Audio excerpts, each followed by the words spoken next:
Monsieur le Président, Mesdames, Messieurs, chers collègues, chers amis, j'ai le grand plaisir de vous souhaiter la bienvenue à la leçon d'honneur du professeur Jacques Giovanola. C'est un honneur pour moi parce que Jacques est non seulement un collègue de longue date, mais c'est aussi un ami d'encore plus longue date. Donc, c'est avec grand plaisir que j'ai accepté de jouer le chef d'orchestre ce soir. Et ma première partition, comme vous en doutez, consistera à vous présenter la longue carrière du professeur Giovanola. Elle a démarré ses études universitaires, en tout cas, je ne remonterai pas plus haut, ont démarré ici à l'EPFL, où il a obtenu en 1976 le diplôme de mécanicien à l'époque. Depuis, c'est devenu génie mécanique. À l'époque, c'est un diplôme d'ingénieur mécanicien. Puis ensuite, il a décidé de traverser l'Atlantique et le continent américain pour se rendre jusqu'en Californie, où il a poursuivi ses études à l'Université de Californie, UC Berkeley, où il a obtenu un doctorat en génie mécanique également, dans le domaine de la rupture, et vous allez en entendre parler tout à l'heure. C'est là qu'on s'est rencontrés, en fait. On a eu le grand privilège de partager un espace de travail qui consistait à 5 mètres carrés dans un sous-sol sans fenêtre. Mais ce sont de magnifiques souvenirs, n'est-ce pas, Jacques?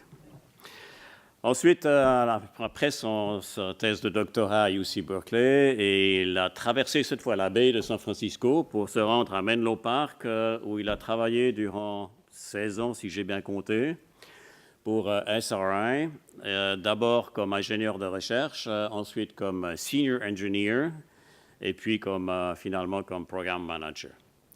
Et en 1996, c'est la date à laquelle il a décidé de faire le voyage de retour à Lausanne pour rejoindre l'EPFL, cette fois non pas en tant qu'étudiant, mais en tant que professeur, bien évidemment. Il a créé puis dirigé le laboratoire de conception de systèmes mécaniques pendant toute sa carrière à l'EPFL, c'est-à-dire jusqu'en 2015. Et j'aimerais ici relever 2 ou 3 faits que j'ai pu constater, puisqu'on partageait des bureaux qui étaient l'un à côté de l'autre. Je peux vous dire, ça c'est une anecdote personnelle, je travaillais beaucoup à un moment donné, j'étais directeur de section de génie mécanique, j'arrivais avant 7 heures le matin. Il n'y avait personne dans les couloirs, sauf Jacques, qui était toujours là avant moi. Puis quand je quittais entre 7 et 8 heures le soir, il y avait Jacques qui restait. Et quand assez souvent il m'arrivait de venir durant le week-end, il n'y avait personne, sauf Jacques, qui était là. Donc on a beaucoup partagé ensemble. Il s'est donc extrêmement engagé, particulièrement dans le domaine de l'enseignement, dans un domaine qui est très difficile à enseigner, celui de la conception mécanique. De plus, durant ses 20 ans passés à l'EPFL, il a fait preuve d'un engagement aussi continu et sans restriction pour son institution.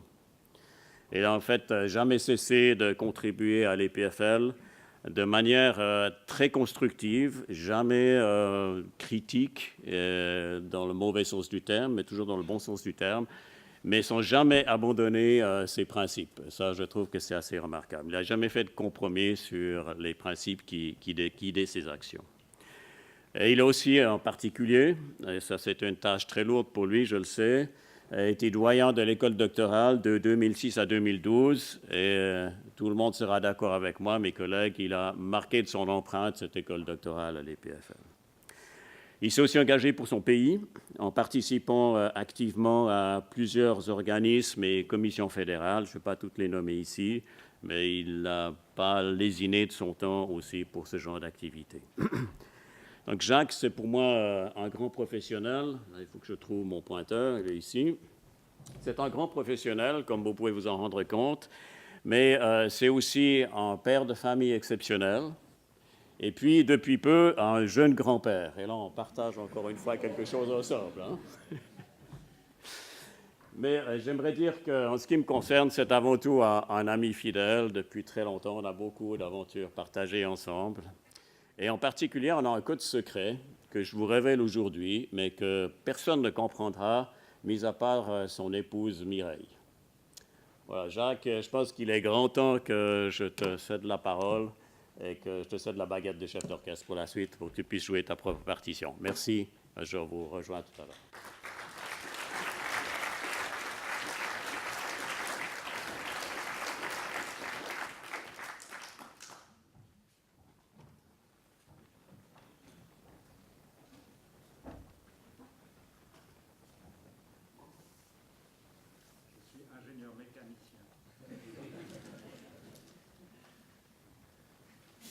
Voilà, oui, ça marche. Alors, merci Rémi de cette introduction qui me met au pied du mur maintenant avec ma leçon d'honneur, pour pas que je me fasse déshonneur, mais je dirais aussi que c'était un privilège d'avoir Rémi qui fasse cette introduction, parce que c'est un excellent ami, on a beaucoup partagé. J'ai eu un peu peur quand tu parlais qu'on avait les bureaux l'un à côté de l'autre, parce que tu as entendu des fois certaines choses que je disais à mon ordinateur, que je n'aimerais pas qu'on redise ici. Voilà, alors à mon tour, je vous salue tous, toutes et tous. Je salue en particulier deux de nos présidents, le président actuel, merci Patrick d'être ici, et Jean-Claude Badou qui me fait aussi l'honneur d'être à cette leçon. Je vous remercie donc aussi tous d'être ici, si nombreux, parce que je peux le dire, il y a beaucoup de monde pour moi, pour participer à mon dernier acte officiel à l'EPFL. Alors, dans cette leçon d'honneur, j'aimerais faire un tour d'horizon assez général et assez vaste qui va vous emmener à travers la mécanique de la rupture jusqu'à la production, la manufacture. Ce sera aussi pour moi l'occasion d'essayer d'expliquer à ceux d'entre vous qui n'ont encore pas compris ce que je faisais, quel a été ce qui m'a enthousiasmé pendant toute ma carrière. Et puis, pour la fin de ma présentation, j'aimerais conclure par quelques remarques qui vont un petit peu dévier de mon domaine d'activité en faisant quelques remarques personnelles et plutôt politiques, un peu politiques, sur la nécessité de produire en Suisse et aussi sur notre système de formation. Donc, le fil conducteur de cette leçon ira du fondamental au plus appliqué, en partant de quelques remarques sur l'endommagement dans les matériaux et la rupture des structures, en passant par quelques procédés de production par enlèvement de matière et en finissant par quelques éléments de système de production, puisque j'étais directeur du laboratoire de conception de systèmes mécaniques. En vous menant à travers cette boucle, j'aimerais aussi vous montrer un peu les liens qu'il y a entre l'industrie et la recherche, et puis vous mettre en exergue certains trous de connaissances qui existent encore dans le domaine dans lequel j'ai travaillé, dans les domaines dans lesquels j'ai travaillé. Les trois éléments que vous voyez ici, donc le comportement des matériaux, les procédés et les systèmes doivent être, dans la pratique, lorsqu'on travaille sur la conception de systèmes de production, traités simultanément. C'est seulement comme ça qu'on arrive à concevoir des systèmes qui sont adaptés aux produits auxquels ils devront être appliqués. Alors, pour commencer, ces deux images qui illustrent le fait que la rupture peut être à la fois la meilleure et la pire des choses. Comme jeune, comme adolescent, j'ai fait très vite de la mécanique de la rupture expérimentale parce que je me suis cassé 2 fois la jambe à ski. Donc la fracture du tibia que vous voyez ici est un exemple de ce qu'il y a de pire dans la rupture. À droite, dans l'image de droite, ah oui, voilà, pardon. Dans l'image de droite, vous voyez,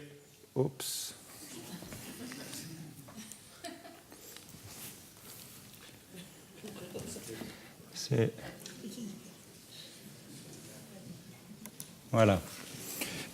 C'est une machine à découper les pastilles de silicium pour séparer les circuits intégrés par rayage. Lorsqu'on fait du rayage, après on plie le wafer de silicium et on rompt les puces pour les séparer. Ça, c'est un exemple d'une application utile et un des meilleurs aspects de la rupture. Alors, comme jeune étudiant encore à Berkeley, j'ai été amené dans mon premier mandat commercial à aller monter une de ces machines chez Brown Boveri dans leur fabrique de cristaux liquides à Lenzburg, qui depuis n'existe plus, je crois.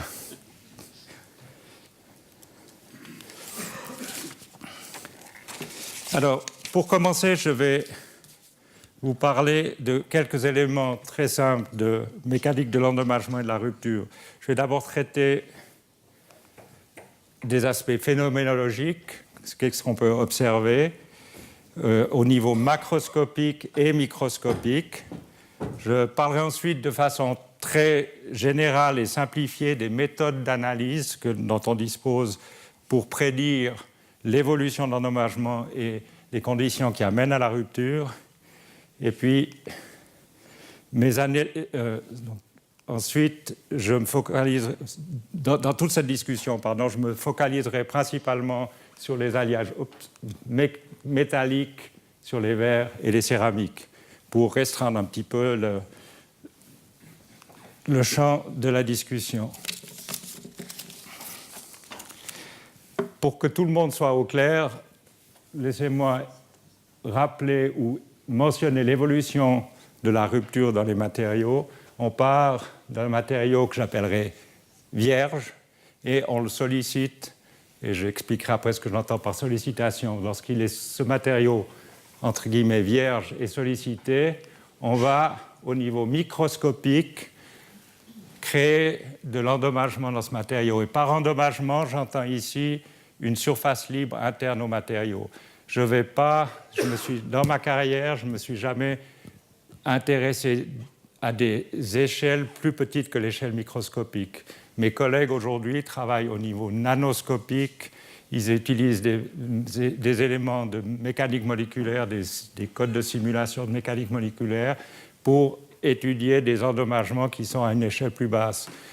Mon travail s'est focalisé au moment où, au niveau microscopique, on pouvait détecter quelque chose et détecter une séparation de matière.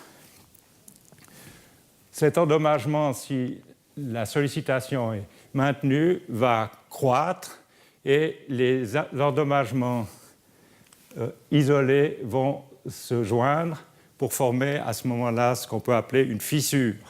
La fissure est microscopique pendant un certain temps et quand elle aura cru à une longueur qui est plus grande que les dimensions caractéristiques de la microstructure, par exemple la taille d'un grain ou la distance inter-inclusion, on va pouvoir parler d'une fissure macroscopique qu'on peut traiter avec des outils de mécanique des milieux continus, par exemple. Finalement, si on continue à solliciter le matériau, il peut arriver que cette fissure macroscopique devienne instable. Maintenant, j'aimerais souligner ici qu'une fissure dans un matériau ne veut pas forcément dire ruine du matériau ou ruine de la structure. On entend trop souvent de nos jours parler de fissure dans une structure comme si c'était une catastrophe qui était déjà arrivée. J'aimerais pas vous faire peur, mais tous les avions qui volent ont des fissures. Sinon, vous ne pourriez jamais voler dans un avion. Il me reste encore à définir ce que j'appelle sollicitation. Ici, ce que j'appelle sollicitation, c'est la variation dans le temps des contraintes, des déformations, de l'environnement qui sont appliquées ou que subit le matériau. Le temps lui-même, la durée de ces sollicitations, représente aussi une partie de l'équation lorsqu'on s'intéresse à l'endommagement. Alors, de nouveau, je vais restreindre mon cadre de discussion en me préoccupant uniquement de sollicitations qui vont croître de façon monotone dans le temps. Donc, on va charger quelque chose et augmenter la charge, voir ce qui se passe.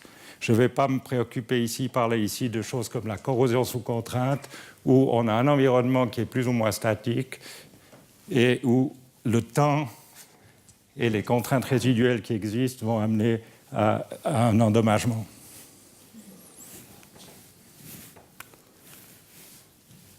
Alors, une façon d'observer ce qui se passe dans les matériaux, une méthode qui est vieille comme le monde presque, c'est de faire un essai de traction. Dans l'essai de traction, on prend un barreau et on le soumet à une charge axiale.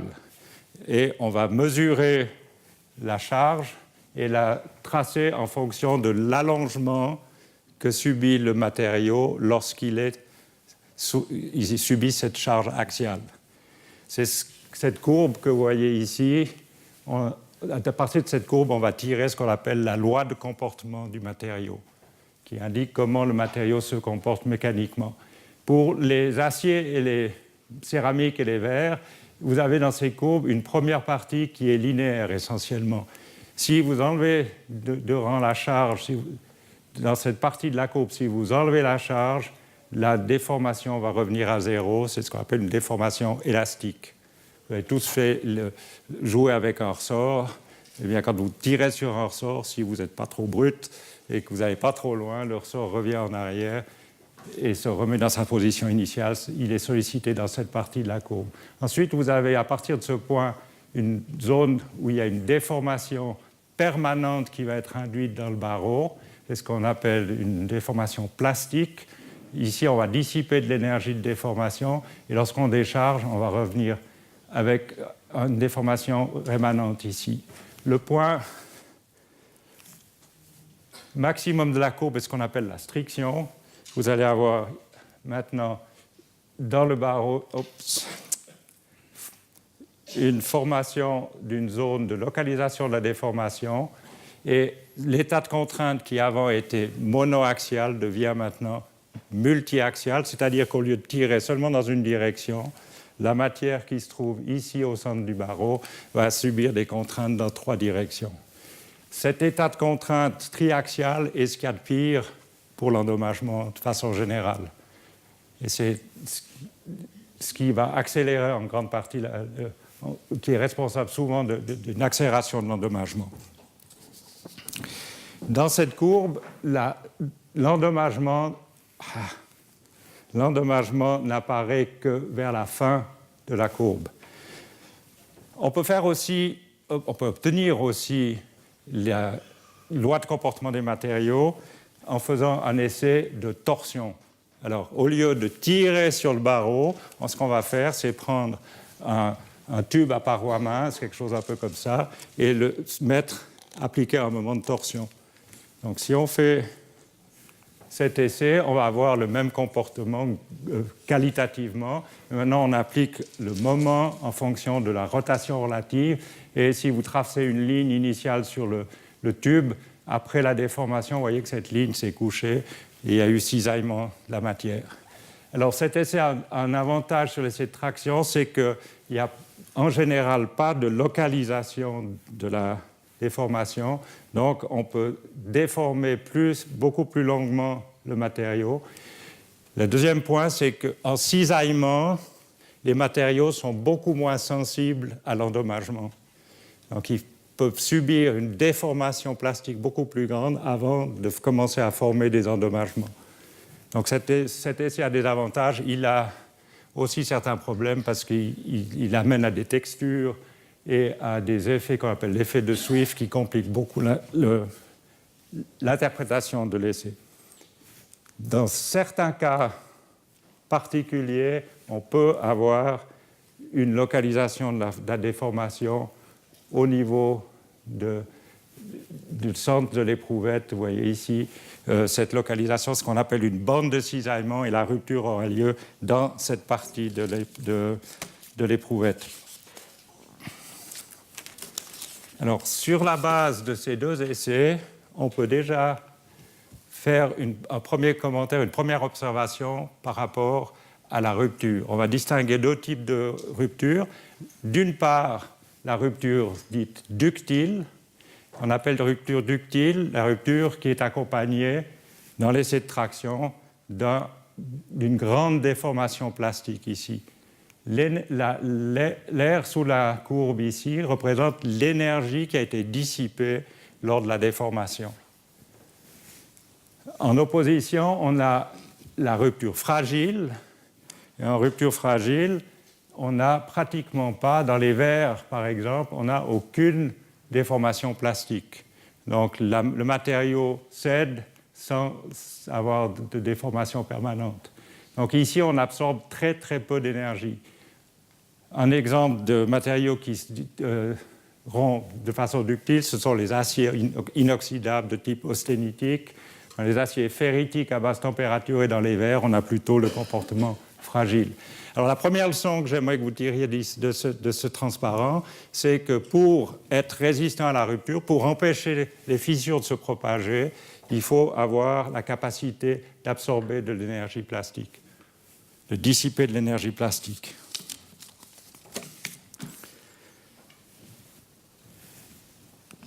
Macroscopiquement, maintenant je vais me tourner vers les aspects microscopiques, mais pour faire la transition, j'aimerais souligner que la rupture a toujours comme point d'initiation une concentration de contraintes. Alors la concentration de contraintes, elle peut être macroscopique, comme vous avez illustré ici, le cas d'un trou dans une grande plaque qui est sollicité par des contraintes de traction à une distance assez grande du trou. Si vous appliquez une contrainte d'amplitude sigma 0 loin du trou, et que vous avez un trou comme ça, comme un trou de rivet dans un fuselage d'avion, de nouveau des avions, la contrainte au bord du trou peut être 3 fois plus grande. Donc, la rupture va être favorisée dans cette région, qui va aussi avoir en général un niveau de triaxialité, d'état multiaxial de charge élevé. Donc, ce que j'ai oublié de mentionner finalement, c'est qu'une concentration de contraintes, c'est, de façon en termes très généraux, c'est une discontinuité dans la matière. Ça peut être une discontinuité géométrique, comme je le montre ici, ou bien ça peut être une discontinuité due aux propriétés mécaniques ou à la constitution différente de la matière. Si vous avez une inclusion dans le matériau, au niveau de la microstructure, ou vous allez avoir aussi une concentration de contraintes. Donc la rupture va macroscopiquement toujours s'amorcer à une concentration de contraintes géométriques, comme ici, et microscopiquement à des discontinuités dans la matière, comme par exemple les joints de grains ou les points triples de la microstructure. Les matériaux sont en général formés de grains qui sont des grains cristallins avec des frontières où l'orientation du cristal change, ou bien à des inclusions dans la matière. Ici, je vous montre un laiton dans lequel on a mis volontairement des inclusions de plomb pour des raisons sur lesquelles je vais revenir, mais ces inclusions de plomb ici jouent le rôle dans la rupture de ce matériau d'amorce, de rupture, d'endommagement. Je reviendrai sur cet alliage. Maintenant, ce que j'aimerais que vous voyez aussi, c'est l'échelle. Ici, on a une échelle qui est macroscopique, on parle de centimètres ou de plusieurs millimètres. Ici, nous avons des échelles de l'ordre de 20 microns. Donc, c'est les échelles auxquelles je travaille, auxquelles se place ma discussion. Et cette distance, ces échelles que vous voyez ici, la taille d'un grain ou la distance entre ces particules, représente une dimension qu'on appelle la dimension caractéristique du matériau, sur laquelle je vais encore revenir parce que ça joue un rôle important dans les lois de similitude qui sont associées à la rupture.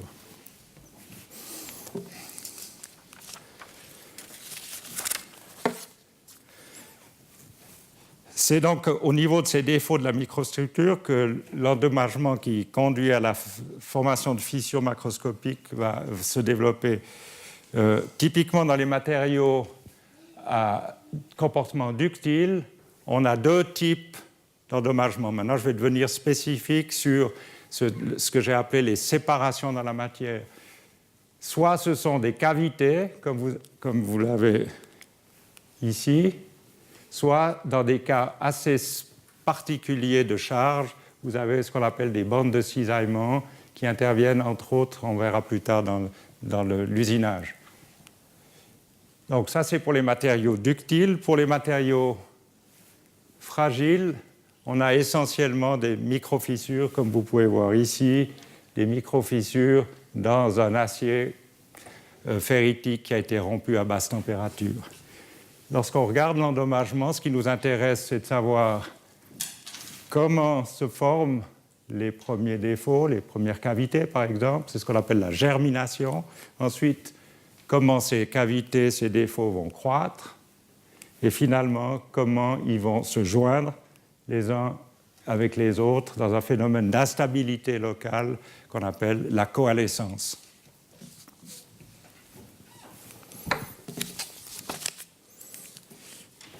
Si on prend ces connaissances et puis qu'on regarde maintenant au niveau de l'essai de traction ce qui se passe, dans l'essai de traction, vous avez au centre de l'éprouvette, dans la zone de striction, vous allez développer, là où il y a le plus de traction et de triaxialité, de nouveau où les contraintes sont dans toutes les directions, vous allez avoir la germination de ces trous, de ces cavités. Elles vont se joindre pour former une fissure centrale. Lorsque vous avez cette fissure centrale, il y a un peu un changement du mode de charge sur les ligaments qui restent ici au bord, et puis ils vont former une zone de cisaillement, une de ces bandes de cisaillement. Donc au centre, on a les cavités. On va voir tout à l'heure ce qui se passe sur les bords. Si vous regardez avec une loupe ou un microscope à balayage, un microscope électronique à balayage, en coupe ce qui s'est passé ici lorsque ces cavités se sont jointes, vous voyez, en fait, ce qui s'est formé dans la matière, c'est des cavités un peu élongées, ellipsoïdales, et de section plus ou moins circulaire. Donc en coupe, vous voyez les cavités qui se trouvent, les demi-cavités ici, et dans certaines de ces demi-cavités, vous trouvez les inclusions ou les défauts de la microstructure qui ont amené à la formation de ces cavités. Donc ça, c'était la cavité, puis après, la séparation s'est formée par rupture des ligaments. Si on regarde au microscope électronique depuis dessus, maintenant, perpendiculairement à la surface au faciès de rupture, vous voyez, c'est le pourtour de ces demi-ellipsoïdes qui ont été rompus, et puis dans le centre, vous voyez les inclusions qui ont été la source finalement de la rupture. Il y en a une ici. Ici, il y en a deux qui se sont jointes et puis qui ont cru pour faire une plus grande cavité. Maintenant, qu'est-ce qui se passe dans cette zone de cisaillement sur la partie conique de l'éprouvette? On peut voir ce qui se passe lorsqu'on fait justement l'essai de torsion. C'est pour ça que je vous ai parlé de l'essai de torsion. Alors, on a fait des essais de torsion, et là, je vais utiliser l'étang au plomb parce que c'est un matériau modèle. Le plomb dans la microstructure se comporte en fait comme un trou. Il y a des trous dans les particules de plomb quand elles se solidifient, et puis ces petites inclusions se comportent comme des trous. Donc on va regarder en déformant, en cisaillement cette microstructure le long de la courbe de déformation ici à différents intervalles. On va regarder une petite zone à la surface de l'éprouvette ou dans l'épaisseur de l'éprouvette et regarder comment évolue la cavité. Alors ce qu'on voit, vous avez les différents points où on a observé 1, 2, 3, 4. Vous les voyez ici. Ces cavités ont commencé à s'allonger. Elles s'allongent de plus en plus et puis elles ont tendance aussi à se tourner. Donc vous partez avec quelque chose comme ça qui devient une sorte de galette et puis qui est encore tourné dû à la déformation. Finalement, ces ligaments ici vont casser et vous avez la rupture finale de l'éprouvette. Puis si vous regardez perpendiculairement à la surface, sur le faciès de rupture, vous voyez aussi quelque chose qui est analogue à ce qu'on voyait dans l'éprouvette de traction, mais maintenant avec des cupules qui ont été allongées du fait du cisaillement. Donc ici, ce qu'on voit, c'est qu'il y a une rotation, un allongement des cavités. Je passe maintenant à la phénoménologie en rupture fragile. Ah, je crois qu'il y a mon petit-fils qui a une question. Ou qui s'ennuie. Je crois que c'est plus plausible. Alors, pour la rupture fragile, je vais me concentrer uniquement sur un type d'endommagement. C'est l'endommagement que vous avez lorsque vous suivez un camion avec du gravier puis qu'il y a un grain de gravier qui tape votre pare-brise. Alors, dans ce cas, on peut simuler... Donc, c'est l'endommagement qui est créé par une une particule polygonale qui a des points, qui a des sommets pointus qui agissent comme des indenteurs, si vous voulez. Lorsque vous appuyez une de ces particules sur la surface d'un matériau fragile, vous allez créer une zone de compaction à la surface, si c'est du verre ou une céramique, et de pulvérisation. Puis si vous augmentez la charge, à un moment donné, cette zone va servir de zone d'initiation à une fissure qui va se propager perpendiculairement à la surface. Et si vous augmentez la charge, elle se propage plus profondément dans le matériau. Maintenant, l'astuce, c'est quand vous enlevez la charge, du fait que vous avez compacté la zone ici et que vous avez déplacé la matière, il va y avoir des contraintes résiduelles. Si vous enlevez la charge, la diminuez, vous allez, sous l'action des contraintes résiduelles, former maintenant un nouveau système de fissures qu'on appelle les fissures latérales. Et ces fissures vont finalement rejoindre la surface pour former des fragments qui vont sauter. En coupe, ça a cet aspect. Vous avez les fissures radiales ici, et puis les fissures latérales qui vont se former par là-dessus et qui vont venir qui sont formées ici et qui viennent former un éclat. En réalité, voilà ce qui se passe, ce que vous voyez dans le verre. Là, vous avez les fissures radiales, et puis ici, vous avez les éclats qui sont partis du verre. Vous êtes familier avec les éclats de votre pare-brise ou d'une vitre sur laquelle un caillou a tapé. Maintenant, si, au lieu de simplement appuyer le poinçon, vous appuyez, puis vous le déplacez, vous allez faire une rayure,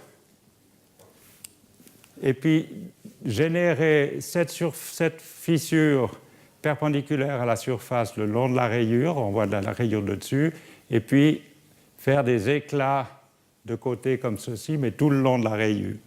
Alors je m'attarde un peu là-dessus, parce que lorsqu'on veut couper le verre, lorsqu'on veut usiner les céramiques, ou qu'on veut séparer un circuit intégré, on va utiliser ce genre de rupture pour arriver à nos fins. Lorsqu'on veut rectifier les céramiques, on veut enlever de la matière, donc on va favoriser ce genre de fissure pour former des éclats pour enlever la matière. Si on veut casser les circuits intégrés ou des plaques de verre, tout le monde a rayé une plaque de verre pour changer un carreau, ce qu'on veut faire, c'est favoriser la fissure verticale en évitant le plus possible ces fissures latérales, parce que si c'est un circuit intégré, ou si c'est un microchip, ces fissures, elles vont aller endommager le circuit qui est à côté, puis vous allez avoir un grand rejet dans le nombre de circuits. Donc ici, on voit qu'on peut utiliser la rupture, mais il faut pouvoir la contrôler pour arriver à nos fins dans les procédés de production. Je reviens un petit peu là-dessus. Je ne sais plus à quelle heure on a commencé, donc je ne sais plus où j'en suis.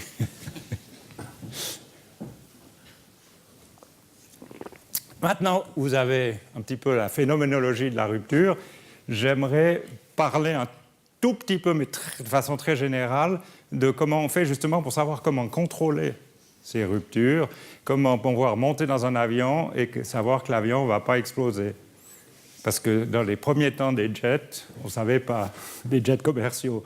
Et les comètes des Havilland ont payé un prix lourd pour n'avoir pas su comment maîtriser ces choses-là. Donc, je vais dire quelques mots sur la modélisation, les modèles de prédiction qu'on utilise en rupture et en endommagement. Le problème auquel on est confronté, finalement, c'est celui de prédire le comportement d'une grande structure, comme un avion. Bon, là, j'ai un peu pris un mauvais exemple parce qu'il y a beaucoup de composites là-dedans, donc ce n'est pas tout à fait ce dont je parle. Ou une cuve de réacteur nucléaire, ça c'est plus approprié, et de prédire son comportement à la rupture sur la base de modèles, et puis d'essais sur de petits échantillons qu'on peut tester dans un laboratoire. Vous imaginez que s'il faut tester un réacteur nucléaire pour savoir comment le suivant va se casser, c'est un petit peu cher et pas très pratique, bien que les Allemands ont fait ce genre d'essai. On fait ce qu'on va chercher à dériver, à développer, ce sont des lois de similitude pour passer d'essais sur de petits échantillons à des prédictions sur des grandes structures. Je vais parler de deux cas. Je vais distinguer deux cas. Le premier cas, c'est les prédictions dans les cas de structures où il y a déjà des fissures que j'appellerais des fissures affûtées, des fissures pointues, qui sont préexistantes. Alors là, on veut avoir des modèles qui nous permettent de dire quand ces fissures préexistantes, qui sont dormantes dans la structure, sous quelles conditions elles vont devenir instables et provoquer une catastrophe comme celle de l'Aloha Airlines en 1988. Ça, c'est le premier cas. Le deuxième cas, c'est celui de prédire l'endommagement dans une structure qui a certes une concentration de contraintes, une entaille, mais une entaille qui est ce que j'appellerais une entaille émoussée. Donc une entaille qui a un rayon en fond d'entaille de ρ. Maintenant, quelle est la limite entre les deux cas? Vous allez me dire, cette entaille, quand est-ce que ça devient une fissure? Eh bien, l'entaille devient une fissure lorsque, pour décider quand elle devient une fissure, on va comparer la valeur du rayon en fond d'entaille de ρ à cette grandeur caractéristique de la microstructure. Si le rayon en fond d'entaille ici est beaucoup plus petit que la longueur caractéristique de la microstructure, on va dire qu'on a une fissure. Si ce rapport est beaucoup plus grand que 1, on peut parler d'une entaille émoussée et les outils pour faire les prédictions vont être différents. Les lois de similitude risquent d'être différentes. En plus, ces lois vont être naturellement dépendantes du type d'endommagement. Alors, je vais commencer par parler des méthodes pour les structures qui ont des fissures pointues. La première théorie qui a été développée, et je ne parlerai que de celle-là, c'est ce qu'on appelle la mécanique de la rupture linéaire élastique. Alors, je ne vais pas faire de grands développements mathématiques. J'ai vu qu'il y avait des mathématiciens dans la salle. Je me suis abstenu de m'avancer. On peut montrer que lorsqu'on a une fissure de longueur A, ce qui se passe à la pointe de la fissure, c'est-à-dire les déformations, les contraintes à la pointe de la fissure et par conséquent l'endommagement en pointe de fissure, sont essentiellement contrôlés par un seul paramètre. Si l'ensemble de cette structure ici, loin de la fissure, demeure élastique. Ce paramètre, c'est le facteur d'intensité de contrainte. Donc tout ce qui se passe ici, l'endommagement, va être déterminé par la valeur de ce paramètre ici. Ce paramètre, il a une chose d'intéressante, c'est qu'il contient tous les aspects qui influencent ce qui se passe ici. Il est proportionnel à la contrainte qui est appliquée loin de la fissure. Il est une fonction de la géométrie de la structure dans laquelle se trouve la fissure. Et puis, c'est ce facteur Y. Et puis, il dépend de la longueur de la fissure. Ça, c'est très important. Plus la fissure est longue, plus ce paramètre va être élevé. Alors, vous allez me dire, qu'est-ce qu'on fait avec ce paramètre? Alors, ce qu'on fait, c'est qu'on va faire un essai en laboratoire justement sur une petite éprouvette dans laquelle on a introduit une fissure de fatigue. On va casser cette éprouvette et enregistrer à quelle charge et à quelle valeur du facteur d'intensité de contrainte l'éprouvette s'est cassée. Et on va dire que cette valeur de l'éprouvette cassée, du facteur d'intensité de contrainte, ça devient une propriété du matériau au moment où l'éprouvette s'est cassée. Donc cette valeur à la rupture, c'est une propriété du matériau qu'on appelle la ténacité du matériau. La ténacité, c'est sa capacité d'un matériau de résister à la propagation de fissures.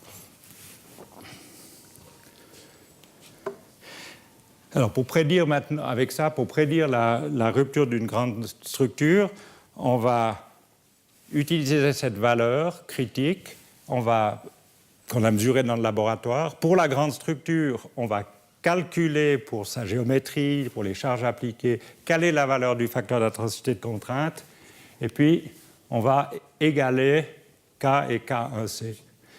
cette équation, j'ai quand même une équation dans mon exposé, cette valeur de l'équation nous permet d'établir une enveloppe de ruines. Donc ici, ce qu'il y a dans cette courbe, on va mettre en ordonnée la contrainte appliquée, c'est les charges sur la structure, et puis la longueur, en fonction de la longueur de fissure ici. Et cette équation que j'ai réécrite ici vous donne une courbe de ce type-là. Si la longueur de fissure et les charges vous mettent dans le domaine en dessous de la courbe, vous avez une structure qui reste intègre. Si vous êtes situé au-dessus de la courbe, vous allez avoir une rupture qui peut devenir une rupture instable. Il y a un autre critère qui vient s'ajouter ici, mais de stabilité, mais je ne vais pas entrer dans le détail. Donc cette courbe, elle définit finalement où vous pouvez fonctionner et où vous ne pouvez pas fonctionner. Une chose qu'elle vous dit, c'est que plus la fissure est longue, moins grandes sont les contraintes que vous pouvez appliquer à votre structure. Maintenant, si vous avez au départ de service de la structure une longueur de fissure qui est ici, il se peut que pendant le service, cette fissure, elle croisse. Par exemple, dans le De Havilland, le Comet, il y avait des fissures de fatigue qui, au fur et à mesure que l'avion a décollé, atterri, se sont propagées et tout d'un coup, en plein vol sur la Méditerranée, elles sont devenues instables. Donc, une fissure qui est au départ stable peut, à cause des charges de service et d'autres phénomènes, se propager et devenir instable. Donc cette courbe vous permet de dire à quelle longueur de fissure l'instabilité peut se produire. L'autre chose que vous dit cette courbe, ou en tout cas cette équation, c'est que si vous avez des structures qui sont homothétiques, c'est-à-dire des structures dont toutes les dimensions sont dans le même rapport, la structure qui est plus petite est plus résistante que la structure qui est grande. Alors, pour les ingénieurs, c'est sacrément embêtant, parce qu'on fait souvent des essais sur maquette. Si vous faites un essai sur maquette pour un phénomène où la rupture joue un rôle, par exemple un essai de crash de voiture, il faut faire extrêmement attention en interprétant l'essai parce que vous n'êtes pas conservateur. Donc ça, c'est l'autre conclusion qu'on peut tirer de cette courbe. Il existe aussi, pour les matériaux qui ne sont pas seulement élastiques, mais aussi élastoplastiques, une approche qui est similaire et qu'on peut appliquer aussi, par exemple, aux réacteurs nucléaires. Alors ça, c'est une théorie et des méthodes qui sont utilisées maintenant couramment dans l'industrie. Où on a plus de problèmes, c'est les cas où, le deuxième cas que j'ai mentionné, les entailles qui sont des concentrations de contraintes qui ne sont pas vraiment pointues. Là, on est obligé de travailler à la description de l'endommagement dans le matériau de façon différente. Alors, ce qu'on va faire... Oui, pardon, j'ai encore oublié peut-être de mentionner une chose. Le fait que les structures plus petites sont plus résistantes que les grandes structures, ça veut dire que la loi de similitude n'est pas linéaire, n'est pas géométrique. Et ceci, ça vient du fait que finalement, ce paramètre, il est le même pour le matériau, pour la grande et la petite structure. Et dans ce paramètre, on peut l'exprimer avec une longueur qui est caractéristique, de nouveau, cette longueur caractéristique de la matière, qui est un invariant. Et c'est ça qui crée le fait qu'il n'y a pas de similitude géométrique dans la rupture. Alors maintenant, je reviens à ce qu'on utilise pour essayer de prédire la rupture dans les cas où on a des entailles émoussées. À ce moment-là, on est obligé de s'intéresser à ce qui se passe dans un petit volume de matière, qu'on appelle l'élément représentatif du matériau. Ce volume, il va être proportionnel de nouveau à cette dimension caractéristique de la microstructure. Ce qu'on va faire, et je ne vais pas aller dans le détail, mais on va essayer de décrire la cinétique de l'endommagement. On va regarder, premièrement, comment cet endommagement germine dans la matière, c'est-à-dire comment évolue le nombre de défauts dans la matière. Ensuite, on va décrire une deuxième loi qui va décrire comment ces défauts, une fois qu'ils sont formés, s'agrandissent. C'est une loi de croissance. En général, on doit aussi décrire comment leur forme et puis aussi leur orientation, puisque j'ai montré comment ces cavités, elles tournent et elles s'allongent. L'endommagement dans ce petit volume de matière, il va réduire la capacité de charge de ce petit volume de matière. Et puis, il va être fonction, évidemment, de comment ce petit volume est chargé. Donc, il va falloir maintenant écrire encore une loi supplémentaire, qu'on appelle une loi d'écoulement avec endommagement, qui va refléter comment la résistance de la matière est affectée. Et la coalescence des défauts ici va être reprise dans cette loi. Alors, pour écrire toutes ces équations et puis les utiliser, il faut faire des essais des matériaux pour calibrer ces modèles. On a fait au laboratoire pas mal de travaux dans ce domaine. On a trouvé des choses qui ne sont pas toujours en accord avec ce qu'on trouve dans la littérature. Donc là, il y a encore pour moi des choses à vérifier parce qu'on a des évolutions de l'endommagement pour des cas similaires qui ne sont pas tout à fait les mêmes. Un autre domaine où la recherche est nécessaire, c'est comment choisir ce volume caractéristique sur lequel on fait l'homogénéisation des propriétés du matériau et de l'endommagement. Le choix de ce volume va dicter la loi de similitude, va affecter la loi de similitude. Donc ça, c'est encore un domaine de recherche. En résumé, ce que je voulais vous dire, c'est qu'on a des méthodes pour calculer la rupture, prédire la rupture des éprouvettes entaillées. Par contre, pour les éprouvettes fissurées, les éprouvettes entaillées homothétiques, on a des problèmes. J'ai fait des travaux où on avait des modèles d'endommagement qui nous permettaient de prédire très bien ce qui se passe ici. On était complètement à côté. Mathieu, tu pourras confirmer au sujet de la prédiction pour ces éprouvettes. Alors, avec ça, je crois que je suis au bout de ce que je voulais vous dire sur la rupture. Maintenant, vous en avez une couche, ça devrait suffire pour passer au procédé de fabrication, puisque le titre de ma présentation était de la rupture à la manufacture. Je vais parler brièvement de deux procédés de production qui sont par enlèvement de matière. Le premier est un procédé d'usinage ou de micro-usinage des métaux. C'est un procédé classique que tout le monde connaît. Il y a bien des années qu'on l'utilise. Et c'est un procédé qui fait intervenir la rupture ductile. Le deuxième procédé qui fait intervenir des phénomènes de rupture fragile, c'est un procédé qui est beaucoup moins conventionnel, qui est le micro-perçage du verre et des céramiques au moyen d'ultrasons. Alors, l'usinage, je crois que tout le monde sait de quoi il s'agit. Vous avez un burin ou un outil que l'on enfonce dans la matière, puis que l'on déplace horizontalement pour former un copeau. L'épaisseur du copeau ici va dépendre de la profondeur de coupe ou ce qu'on appelle l'épaisseur du copeau non déformé.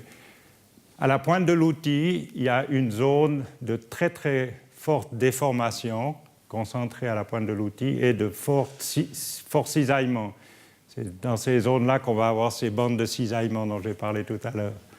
En outre, il y a des vitesses de déformation très grandes, des efforts de compression élevés, et il va y avoir une élévation de la température due à la déformation plastique, puis au frottement aussi sur l'outil. Donc c'est une situation assez compliquée, même très compliquée à modéliser. Maintenant, on va séparer de la matière ici. Donc il est clair que la rupture doit jouer un rôle là-dedans. Si vous séparez de la matière, à un moment donné, vous devez faire des trous et séparer de surface. Or, la majorité des modèles qu'on a de nos jours pour prédire les conditions de coupe, pour guider les gens dans les ateliers de production, utilisent uniquement des modèles de plasticité pour décrire ce phénomène. Donc il y a vraiment l'essentiel qui est laissé de côté, Et ce qui arrive, c'est qu'on doit, pour pouvoir travailler dans l'industrie, on doit faire des flopées d'essais d'usinage avec des conditions de coupe un peu différentes pour optimiser les conditions d'usinage. Donc là, il y a clairement un besoin d'introduire une modélisation de la rupture. Pour montrer l'effet que peut avoir la rupture sur les conditions de coupe, on a fait une petite étude en collaboration avec l'université, avec l'ENSAM à Cluny. On a repris de nouveau ce fameux alliage de laiton dont je vous ai parlé. Le premier, on en a pris d'autres, ces alliages de laiton. Le premier, c'est celui qui est dopé qui est traité avec du plomb. Et la raison pour laquelle on met le plomb, on sait, les gens dans la pratique savent que lorsqu'on met du plomb dans un alliage, ça facilite l'usinage. Donc il y a déjà une connaissance pratique de ce qui se passe et de l'effet de la rupture. Et puis le deuxième alliage, c'est la même matrice, mais maintenant sans particules de plomb. Ici, je vous montre les essais de torsion qu'on a fait sur ces deux alliages. Ils ont essentiellement la même courbe, à part que cet alliage-là casse beaucoup plus vite que celui-ci. Donc, il ne se différencie pas par la plasticité, mais par la ténacité, si vous voulez, la résistance à la rupture. Les résultats de ces essais, donc on a fait des essais de coupe, et les résultats de ces essais, je vous les montre rapidement ici. On trace l'énergie de coupe, qui est la force de coupe normalisée par la section du copeau, et puis en fonction de l'épaisseur du copeau ici. Alors on voit de ces deux courbes que l'alliage qui n'a pas de plomb, donc qui a une résistance plus grande à la rupture, a des efforts de coupe qui sont à peu près de double de ceux de l'alliage avec le plomb, donc qui est moins résistant à la rupture. On voit aussi que les copeaux sont différents. Maintenant, dans cette courbe, au-delà de cette valeur qui est égale au rayon d'arrêt de coupe, c'est le rayon à la pointe du copeau, on commence à voir les courbes qui augmentent. C'est quelque chose qui est bien connu aussi des praticiens. Quand on fait de la finition en usinage, que l'épaisseur du copeau diminue, on commence à avoir des efforts de coupe qui augmentent. C'est un phénomène d'échelle. On entre au-delà de cette profondeur de coupe qui est égale au rayon d'arrêt de coupe, on rentre dans le domaine du micro-usinage, où le rapport du rayon d'arrêt de coupe à la profondeur de coupe et à la grandeur caractéristique de la microstructure commence à jouer un rôle important. Ça m'amène à vous parler de ce qu'on a fait en microfraisage. On a travaillé sur le micro-usinage, entre autres le microfraisage. En microfraisage, on essaye d'usiner des pièces qui ont des tailles de l'ordre d'un millimètre. On enlève des copeaux qui sont de l'épaisseur du copeau de l'ordre du micron ou de quelques microns. Et on essaye, si possible, d'avoir des états de surface de qualité nanométrique. Alors, pour vous situer un petit peu le challenge, on travaille avec des outils qui ont un diamètre de l'ordre du diamètre d'un cheveu. Alors, les défis, c'est pour que le procédé soit économiquement viable et puis qu'on respecte les tolérances, il faut que l'outil tourne très vite et très précisément. Donc, il faut qu'on ait des broches qui tournent à très haute vitesse et qui soient très précises. Il faut qu'on arrive à tenir ces outils qui sont très petits. Et puis, il faut que les outils eux-mêmes aient une qualité importante. Par exemple, ce rayon d'arrêt de coupe joue un grand rôle. Alors, au laboratoire, on a travaillé on a repris l'héritage du laboratoire précédent. On a continué à travailler sur les broches. On a développé des broches qui tournaient à 300 000 tours, une aérobroche, une broche qui est entraînée par une turbine à air et qui a tourné pendant plusieurs centaines d'heures sans problème. On a aussi, dans l'industrie, c'est plus avantageux d'avoir des broches qui sont entraînées par des moteurs électriques. Donc, on a développé une motobroche qui a tourné à 220 000 tours minute. On a développé des systèmes de serrage pour les outils en faisant du frettage thermique. Ça a bien marché pour la précision, ça a malheureusement moins bien marché parce que ça s'use à force de chauffer et de serrer et de rechauffer pour desserrer. On use l'alésage et donc là, il y a encore des défis à relever.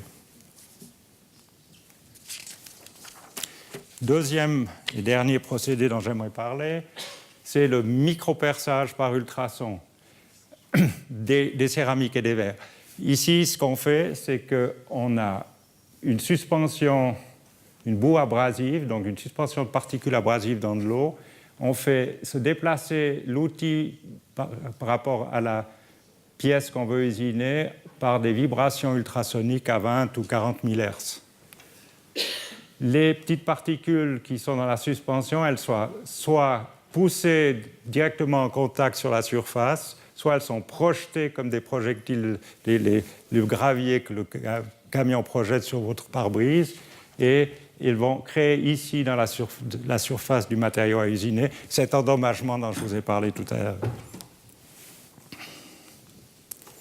Alors, on va produire ce genre d'endommagement que vous voyez ici et enlever de la matière.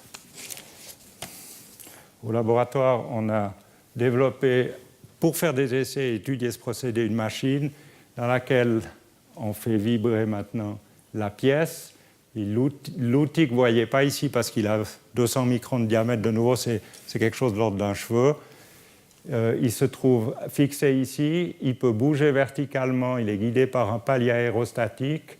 On fait le déplacement avec une bobine acoustique, et puis on contrôle ce mouvement en commandant à la machine que la force exercée sur l'outil soit tout le temps constante. Et pour mesurer la force, on utilise le courant qui alimente la bobine ici. Alors avec cette machine, on a fait quelques essais. Je vous montre les essais préliminaires qu'on avait faits. On en a fait beaucoup de plus depuis. Mon adjoint Alain Chaudret a poursuivi ce travail. Les défis qu'on a, c'est de faire des trous dans le diamètre, le rapport diamètre à profondeur soit très petit, donc des trous très longs par rapport au diamètre. Parce que ce qui se passe, c'est que lorsque vous percez profondément, vous avez des soucis pour éjecter la matière vers le haut. C'est un problème qu'il y a aussi en électroérosion. Alors on a fait des trous dans les verres et dans les rubis. On montre ici les vitesses de perçage. Ça, c'est un défi parce que pour le verre, c'est encore raisonnable. 10 microns par seconde, on peut encore se permettre. Quand on a 1 à 2 microns par seconde dans le rubis, ça devient très très lent et plus tellement commercialement faisable. Donc il y a encore du travail à faire.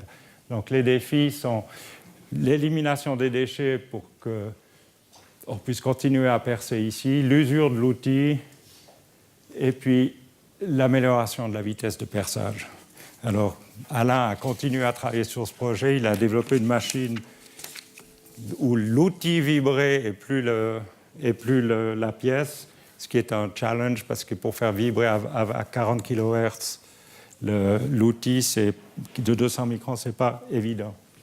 Voilà. Alors ça, c'est la partie technique. Elle est un peu longue, je m'excuse, mais ça résume un peu les domaines d'intérêt que j'ai eu durant ma carrière. J'aimerais terminer avec quelques remarques un petit peu différentes. Je vous pose ici une question. Est-ce qu'il faut produire en Suisse encore? On fait tous ces travaux. En tout cas, pour moi, c'était pour maintenir une production en Suisse et maintenir cette tradition qu'on avait de produire en Suisse. Je crois que les arguments en faveur de la production suisse, ils abondent. Je crois que le fait que la production, le manufacturing en Suisse représente 20 à 25% du PIB, déjà un argument majeur pour continuer à le faire. Je pense que si on veut continuer à avoir le train de vie qu'on a, les couvertures sociales qu'on a, on ne va pas pouvoir le faire uniquement avec des services. Mais je vais vous dire vraiment ce que j'ai sur le cœur. Pour moi, l'argument principal, c'est un argument d'ordre plus psychologique et émotionnel. Je crois très fermement qu'un peuple, une nation qui ne produit plus rien de concret, va très vite perdre sa fierté, son identité, et puis finalement sa joie de travailler et de vivre. Je crois que si on devient un peuple de consommateurs au lieu d'être un peuple de producteurs, on va très vite s'étioler.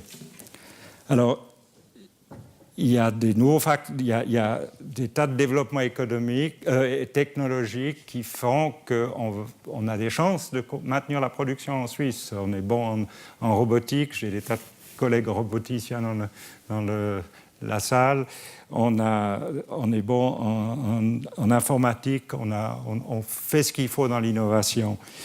Mais il y a aussi des facteurs autres que ça qui vont intervenir pour, à mon avis, permettre de favoriser la production en Suisse. Je crois que les coûts des transports, les coûts temporels et énergétiques des transports, le fait que les produits sont de plus en plus customisés, excusez-moi le terme, et puis la nécessité de recycler aussi les matières vont faire qu'on devra de plus en plus produire de façon locale. Donc, ça, ce sont des aspects qui vont favoriser et aider à garder la production en Suisse. Mais je crois aussi que le grand défi sera plutôt de maintenir l'industrialisation sans que cela conduise à une augmentation de la polarisation entre les ayants et les gens qui n'ont pas grand-chose. Et puis à un affaiblissement qu'on constate de plus en plus de la classe moyenne. Ça, c'est le grand défi à mon avis, pour maintenir la production en Suisse. Alors, une façon de relever ce défi, je crois que c'est la formation qui offre une partie de la solution au problème. Et ça m'amène maintenant à dire encore quelques mots sur notre système de formation, et après je vous délivre de cette présentation. On a un système de formation en Suisse que beaucoup nous envient. Et par exemple, la France et les États-Unis ont pris contact avec nous pour savoir comment on faisait. En tout cas, dans la formation professionnelle. La force du système suisse est qu'il permet à chacun, à chacune de recevoir une formation adaptée à ses affinités et ses compétences, tout en remplissant jusqu'ici les besoins de l'économie. Je dirais que la flexibilité de mobilité à travers le système et la flexibilité de faire de la formation continue sont encore un peu faibles dans notre système de formation. Et puis, je crois aussi que le système de bourse a vraiment besoin d'être revu parce qu'il est absolument plus adapté aux conditions économiques et sociales de la période actuelle. Pour moi, un danger qui guette notre système de formation, c'est un danger d'une trop forte académisation. Je vais expliquer peut-être ce que je veux dire par là. Je crois que c'est assez paradoxal que d'un côté, on nous envie notre système de formation, et d'un autre côté, on reproche souvent à la Suisse de ne pas former assez d'académiciens, d'universitaires. Alors, on a certainement besoin de gens dans les professions techniques, on a besoin de médecins, on importe beaucoup de gens dans ces domaines.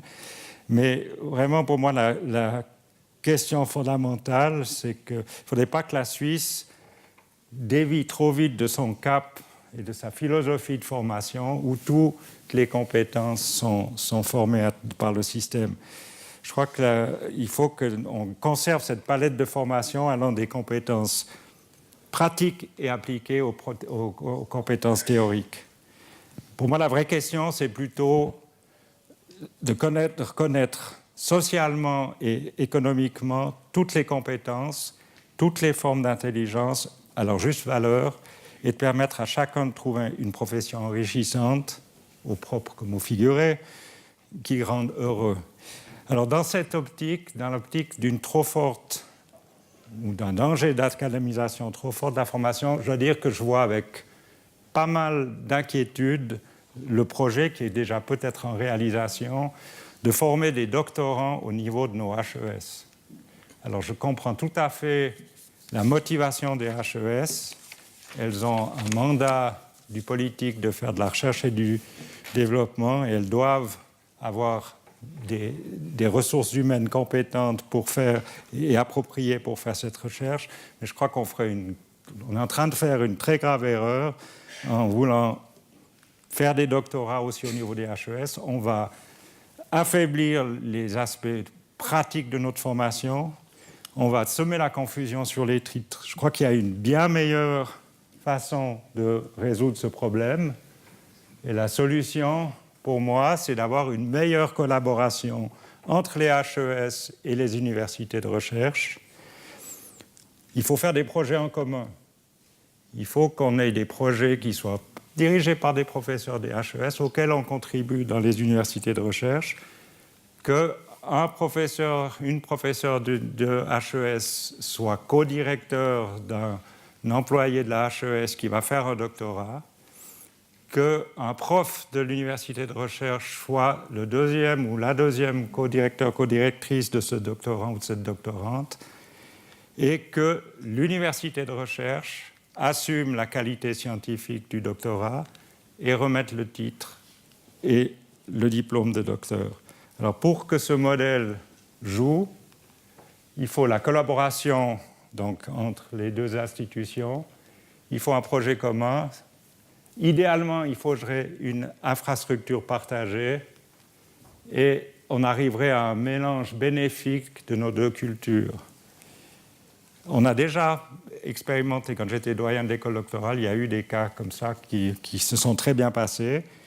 Je crois que les campus délocalisés de l'EPFL à Fribourg, à Sion, à Neuchâtel, la proximité de la HEIGVD, les parcs d'innovation, parcs suisses d'innovation, s'ils se font, je ne suis plus tellement au courant, je ne sais plus où on en est au Parlement avec ce projet, mais s'ils se font, présentent des occasions uniques d'avoir des infrastructures communes et de mettre en place ce type de modèle.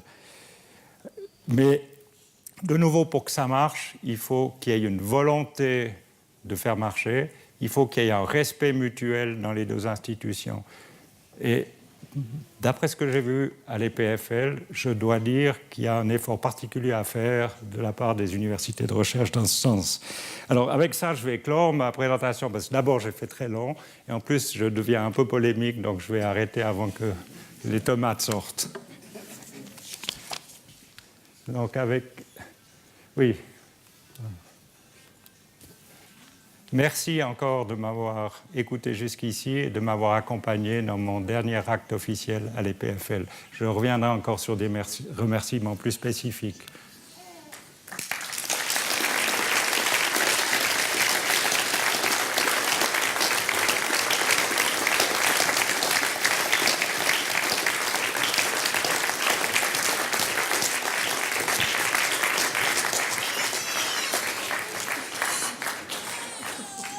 Oh, petit. L'approbation de ton petit-fils, je crois. Ouais, je ne suis pas sûr. Hein. Il n'a pas tellement apprécié les derniers commentaires. Pourtant, ça le concerne plus directement. Quoi. Tu veux que je me mette tout? Pardon? Tu veux que je me mette tout? Très bien, là-bas. On met la chaise pour pas qu'on s'en parle le dos, mais c'est... Jacques, j'ai maintenant le très grand privilège de te remettre ton deuxième diplôme de l'EPFL, 40 ans après le premier exactement, 76-2016, ça tombe bien. Alors, je lis à vous tous. L'École polytechnique fédérale de Lausanne, sur proposition de la conférence du corps enseignant, décerne le titre de professeur honoraire à monsieur le professeur Jacques Giovanola. En témoignage de reconnaissance pour ses contributions déterminantes à la formation des ingénieurs en génie mécanique, pour ses nombreuses et fructueuses collaborations de recherche et de développement avec l'industrie, pour son engagement dévoué au sein de son institution et pour ses contributions au soutien de la recherche appliquée dans son pays. Et c'est signé le président de l'EPFL, Patrick Ebicher, et la présidente de la conférence du corps enseignant, Aude Billard. Jacques, avec grand plaisir et toutes mes félicitations. Merci. Je ne sais pas quelle est la valeur commerciale sur le marché de l'emploi, mais... C'est pas grand pour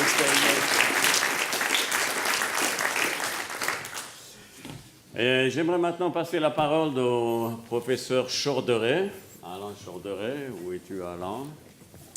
Qui a très gentiment accepté de présenter quelques témoignages de sa vie passée à côté de Jacques à l'EPFL. Oui, merci. Je vais essayer de faire ça.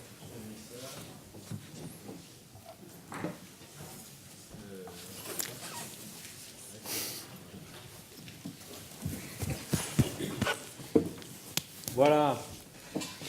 J'avais dans cette école en tant qu'étudiant J'ai eu un excellent professeur de matériaux qui commençait par faire un résumé du cours précédent en allemand, qui faisait le cours en français, puis qui faisait la conclusion en anglais. Je pense qu'il y en a certains qui s'en rappellent, professeur Richner. Donc moi, je vais revenir là sur un élément qui a été introduit par le professeur Glardon. Alors, je vais voir si ça marche. OK. Qui a cité justement ce qui se passait dans l'école le soir, le matin, le samedi. Alors, malheureusement, je n'ai pas retrouvé un certain nombre d'éléments. 97, c'est quasiment comme si c'était hier, en tout cas pour moi aussi. Par contre, c'est relativement long du point de vue de la technologie, donc il y a un certain nombre de documents qui ne fonctionnent plus. Par contre, alors j'ai repris ici une vue Google Earth, et puis ce qu'on voit, bon ben là c'est la zone mécanique, hein, alors c'est une vue actuelle, et puis ce qu'on voit ici, c'est un emplacement qui était la place réservée au professeur Giovanola. Alors il est arrivé en Suisse en 97, il a acheté une Renault Mégane rouge, qu'on voyait sur Google Earth. Alors, j'ai malheureusement pas retrouvé cette photo, les collaborateurs du labo s'en souviennent. Et donc, il n'y avait aucune voiture, sauf cette voiture Mégane rouge, qui l'a, je pense, revendue au terme de... Non, elle est encore... Elle est partie à la casse. Ah bon, d'accord. Donc, voilà. Alors, moi, j'ai connu professeur Giovanola en 97. C'était une rencontre du deuxième type. Je faisais les photocopies pour le cours, j'étais assistant, j'avais les photocopies, j'étais en train de finir ma thèse, photocopies pour le cours de mécanique vibratoire. Et puis on se voyait le samedi matin au deuxième étage de mécanique à la photocopieuse, puisque lui, il préparait son cours. Alors, le samedi matin, je croisais pas beaucoup Rémi, parce qu'en fait, le bureau de Rémi est juste après le bureau de Jacques. Donc moi, j'arrivais jusqu'au bureau de Jacques. On réglait toutes les questions qui nous intéressaient. Donc là, c'est encore avant qu'ils m'engagent, qu'ils prennent un énorme risque. Donc, ce que je voulais dire aussi, un message, je ne vais pas passer tout en revue, mais c'est que dans ce qu'on a vu du professeur Giovanola, il manque quand même une partie que nous, on a vécue. C'est que le professeur Giovanola prenait beaucoup de risques. Il a pris beaucoup de risques. C'est que, premièrement, il a décidé de travailler en conception mécanique, d'enseigner en conception mécanique, et ça, c'était déjà extrêmement risqué. Ensuite, il prenait beaucoup de risques en engageant du personnel. Alors, le personnel, je vais reprendre dans le désordre, il prenait des férus de sport mécanique, des férus de montagne, des férus de parapente, des férus de vélo, des férus de vol à voile. Ce qui veut dire que lundi, il ne savait pas dans quel état le personnel allait revenir, s'il revenait le lundi, hein, et combien il allait en avoir à la réunion hebdomadaire. Je vous rassure, dans ce personnel-là, il y en a qui travaillent, beaucoup travaillent dans les PME et les grandes entreprises du pays. Et j'avais fait une liste, donc on les a à peu près, j'avais noté ça, c'est très...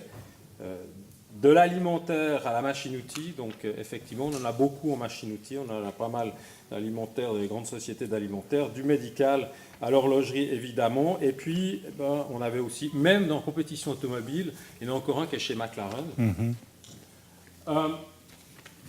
Ce qui veut dire qu'il prenait pas mal de risques dans ce domaine en engageant ces gens, mais je dirais tout le personnel a connu quelqu'un qui était profondément humain. Et dans les dernières diapos qu'il a présentées, on voit bien que son souci, il n'est pas essentiellement technique, scientifique. Et moi, j'ai une relation avec Jacques qui a été technique, scientifique. Il m'a bien expliqué que dans une présentation, il faut dire ce qu'on va dire, il faut le dire, ensuite il faut le répéter, notamment. Ce que je n'ai pas fait aujourd'hui. Pas eu le temps.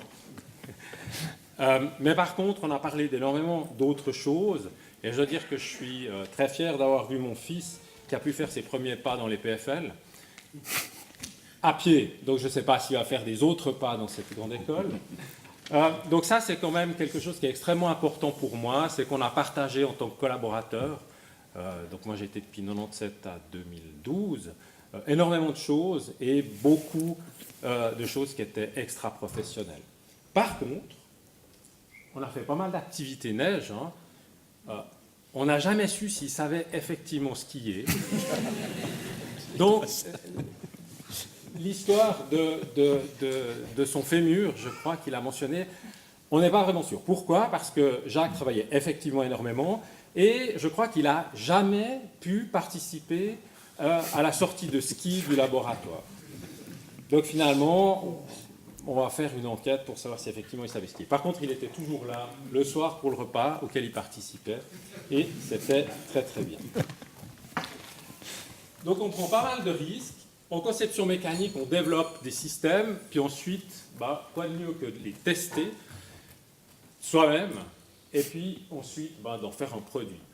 Alors donc c'est aussi la raison pour laquelle il ne savait jamais si on allait revenir intact, parce que sachant qu'on faisait aussi pas mal d'erreurs de calcul, puis qu'on testait nos propres systèmes, c'était un peu délicat. Alors maintenant, Jacques a toujours été là pour nous encourager, pour nous donner un espace de liberté qui était considérable, je dirais. En tout cas là, je parle pour moi. Il a pris beaucoup de risques donc avec ça. Et puis aussi pour, je dirais, résoudre les problèmes qui résultaient de nos activités. Alors qu'est-ce qui nous intéressait principalement? Ce qu'on a fait en moto, ce qu'on a fait en snowboard. Alors, vous verrez qu'on a bien tourné après, puisqu'on a travaillé pour l'industrie, la machinerie notamment et d'autres industries.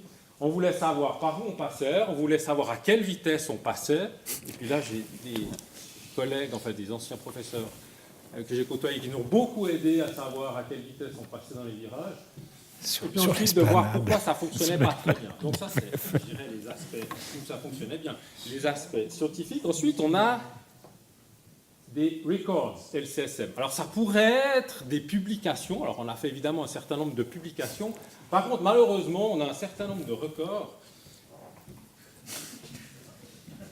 Alors j'ai mis, c'était des décibels, c'est un problème d'optimisation, on devait arriver à faire le maximum de décibels en restant sur les limitations de l'ancien site, je le précise, c'était il y a fort longtemps.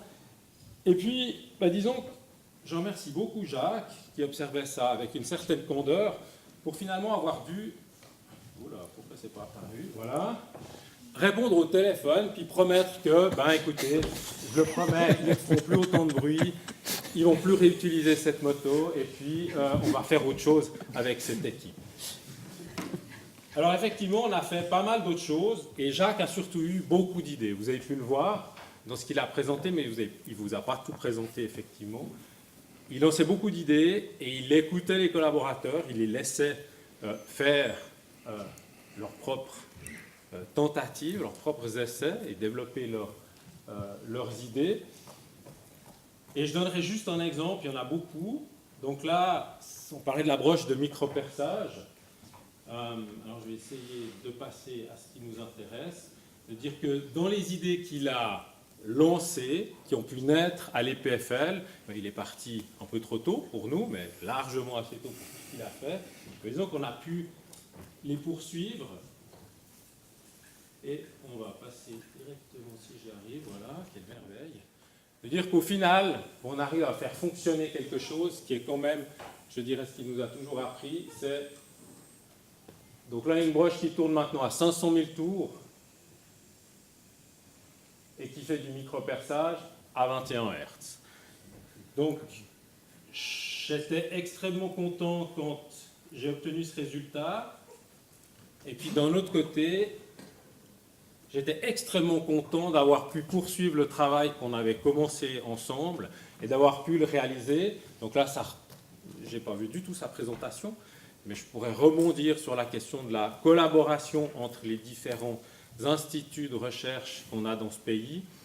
En étant moi-même sorti de l'EPFL, en ayant pas mal travaillé dans ce domaine, je peux qu'abonder dans le sens de la complémentarité qui est exceptionnelle et qu'il faudrait vraiment développer et conserver pour l'avenir, je dirais, de notre formation et de notre industrie dans ce pays.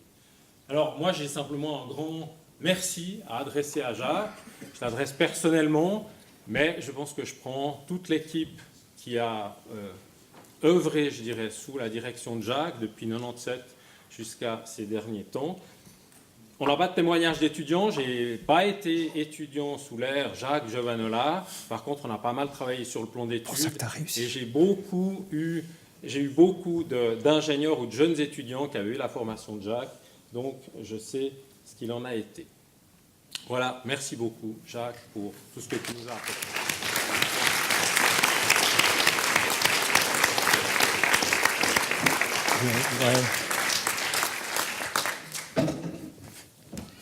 Merci Alain de ce témoignage. Le plaisir était partagé. Patrick et Jean-Claude, je suis désolé de cette... Ils n'étaient pas censés parler de ces tours de moto dans le campus de l'EPFL, mais je les avais quand même en main.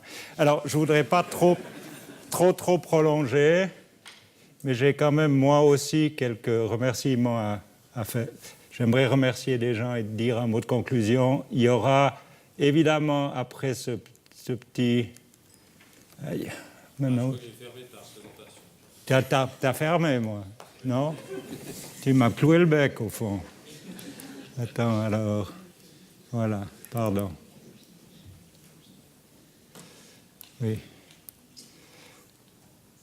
Voilà.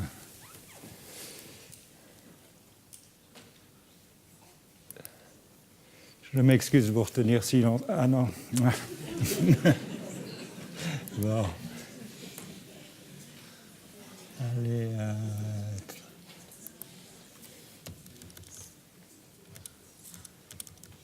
Voilà, on y arrive.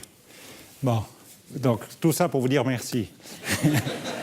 Non, avant que je me lance dans les remerciements, parce que j'en ai beaucoup, il va y avoir après, évidemment, une verrée, parce que c'est pour ça que tout le monde est venu, et tout le monde est invité à participer à cette verrée. Mais avant que je vous lâche, j'ai quand même quelques mots à dire encore. Les gens qui me connaissent savent que je suis une personne heureuse. J'ai été privilégié toute ma vie, j'ai eu une chance folle, parce que j'ai fait tout ce que je voulais. J'ai une profession magnifique, j'ai pu faire de la recherche, c'était enthousiasmant, j'ai pu travailler avec beaucoup de jeunes.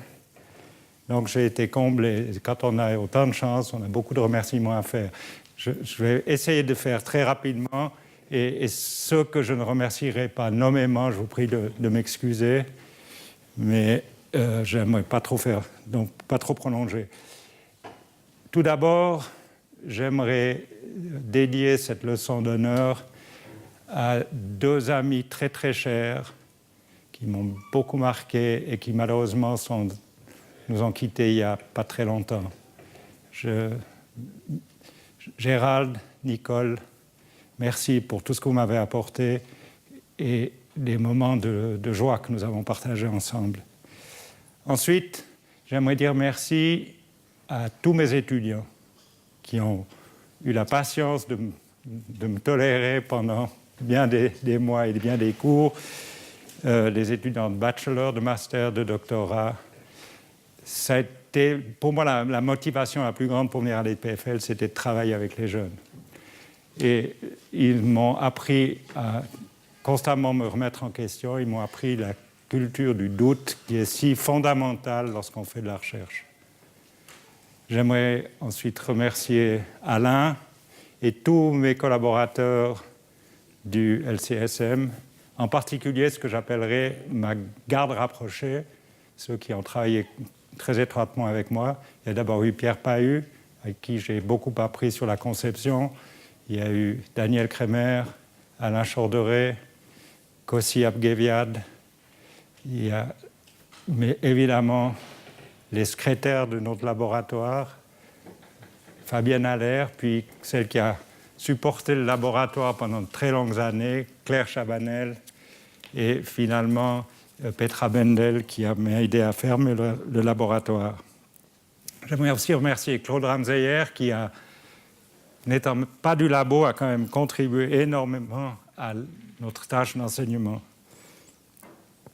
Comme doyen d'école doctorale, j'ai côtoyé un grand nombre de collègues, de collaborateurs scientifiques et administratifs de l'EPFL, et j'ai toujours été frappé de la qualité de l'engagement des gens qui travaillent à l'EPFL, à tous les niveaux, au niveau scientifique, au niveau de l'administration, au niveau technique dans les ateliers.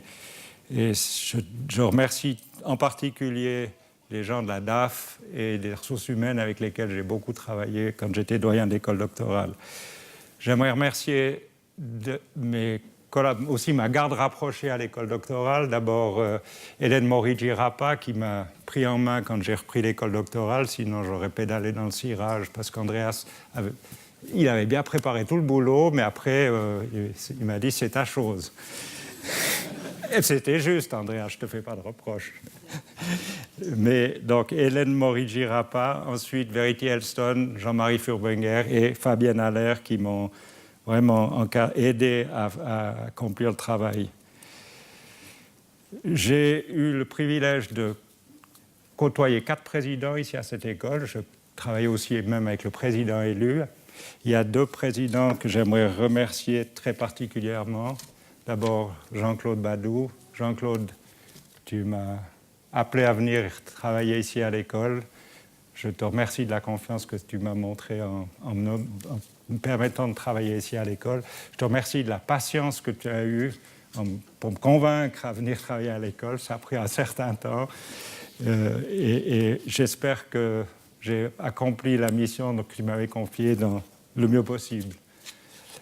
Ensuite, Patrick Ebicher, qui, à ma grande surprise, m'a demandé de devenir doyen de l'école doctorale. J'étais surpris, je n'ai pas mis longtemps avant de prendre ma décision d'accepter, et je dois dire très sincèrement que je n'ai jamais regretté d'avoir accepté. Merci aussi Giorgio pour ton appui durant cette période où j'étais doyen. Merci à Philippe Gillet. Merci à tous les 3 d'avoir écouté patiemment mes plaidoyers pour l'ingénierie. Ça a été pour moi une expérience formidable.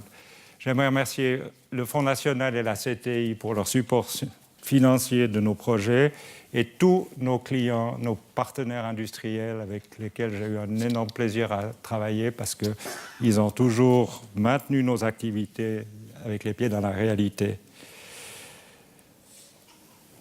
Évidemment, ma reconnaissance la plus grande revient à un groupe de personnes qui est ma famille, ma femme Mireille, mon fils Eric, ma fille Anouk et maintenant ma belle-fille Jessica et mon petit-fils Meir. Quand j'ai accepté de venir à l'EPFL, eux étaient déjà aux États-Unis, bien ancrés, et cette décision de venir en Suisse a été pour eux un très grand sacrifice qu'ils ont accepté.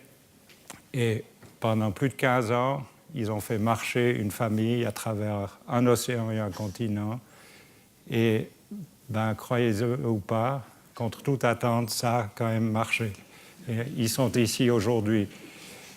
Et pour ça, je leur suis immensément reconnaissant et mon amour pour eux est très profond. Et je me réjouis d'avoir plus de temps pour eux maintenant. Alors, pour ceux qui doutaient que j'avais une famille, je vous invite à aller faire leur connaissance autour d'un verre. À tout le monde, je remercie tout le monde d'être venu. Je souhaite santé et maintenant place à la nouvelle génération.